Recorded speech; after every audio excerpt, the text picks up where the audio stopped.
عزیز طلبہ و طالبات، جس طرح سے ہم نے اس کے پہلے دیکھے کہ دھاتیں اور اداتیں کس طرح سے کیمیائی تعاملات میں حصہ لیتی ہے اور ان کے مرکبات بناتی ہے، تو چلیے اب ہم دیکھیں گے کہ آئینی مرکبات ہوتے کیا ہیں۔ دراصل مرکبات جن میں دو اکائیاں یعنی کٹائن اور انائن ہوتی ہے انہیں آئینی مرکبات کہتے ہیں۔ یہ دو مخالف برقی بار ہوتے ہیں جن میں ایک مثبت برقی بار جنہیں ہم کٹائن کہتے ہیں اور ایک منفی برقی بار جسے ہم انائن کہتے ہیں۔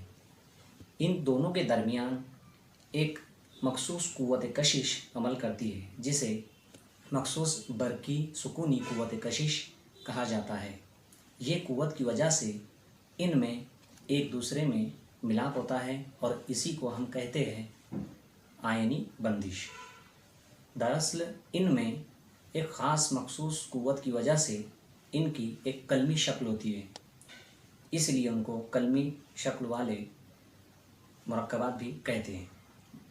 اسی طرح سے ان میں خاص یہ پھوٹک اور ٹھوس ہوتے ہیں۔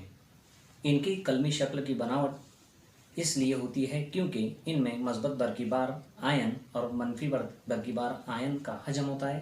دوسری بات، ان میں ان آئنوں پر برقی بار کا اثر جو ہوتا ہے اس کی وجہ سے ان کی قوت کشش مضبوط ہوتی ہے یا پھر یہ کلمی شکل کے ہوتے ہیں۔ آئینی مرکبات اور ان کی خصوصیات، تو اس کے بعد ہم دیکھیں گے کہ آئینی مرکبات اور ان کی خصوصیات کیا ہوتی ہے۔